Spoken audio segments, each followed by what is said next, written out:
El gobierno nacional, a través del ministro Jonathan Malagón, ministro de Vivienda de Colombia, acaba de expedir un decreto en el que le crea un negocio más al sector financiero en medio de la emergencia sanitaria y de la crisis económica que vive el país. Se trata de las hipotecas inversas, que consiste en que una persona que tiene una casa le hipoteca esta casa a través de alguna herramienta financiera y a cambio recibe lo que han denominado una renta vitalicia, que es algo así como una mesada pensional de la que no sabemos todavía si puede ser menos que el salario mínimo, porque dependerá del valor, del avalúo de sus casas, y cuando estas personas mueren, las casas quedan pues en manos del sector financiero.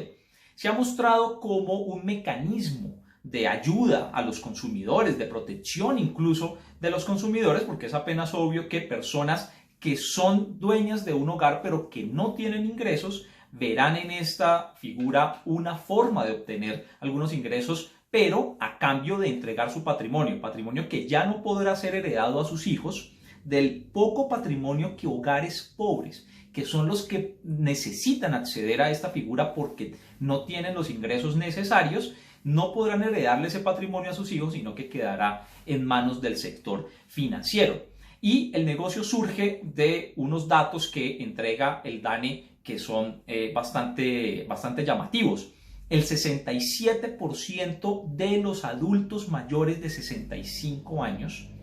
son dueños de una vivienda, pero solamente el 28% están pensionados. Así que el sector financiero lo que dice es, bueno, no tienen pensión, pero tienen una casa, yo le cambio una mesada pensional a cambio de que ustedes me entreguen las casas cuando se muera. Y lo que demuestra también es que ante el fracaso de estos fondos privados por cumplir el objeto social de pensionar a los adultos mayores del país, entonces ahora están probando suerte en el sector inmobiliario. Lo que no consiguieron en el negocio de las pensiones, lo quieren conseguir ahora en el sector inmobiliario. Ahora, también se presenta como una gran genialidad del gobierno y del ministro de Vivienda, Jonathan Malagón, que a propósito fue el vicepresidente de Asobancaria, fue el vicepresidente del gremio de los banqueros. Sin embargo, hay otros países que ya tienen esta figura, como Estados Unidos, Australia, Canadá y Francia, pero si se dan cuenta ustedes, casi todos o todos países de ingresos altos en los que las familias, que incluso muchas de ellas no tienen herederos, ven en esta figura una oportunidad de incrementar sus ingresos, no de reemplazar una pensión, sino de incrementar los ingresos que tienen de una pensión que ya poseen. En el caso colombiano se aplicaría, que la mayoría de la población es de ingresos bajos, se aplicaría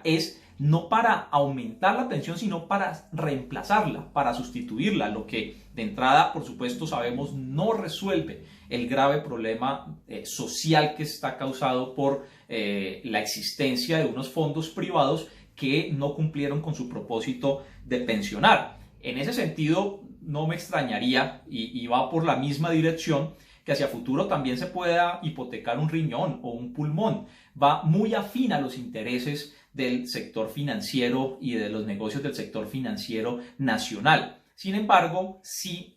revela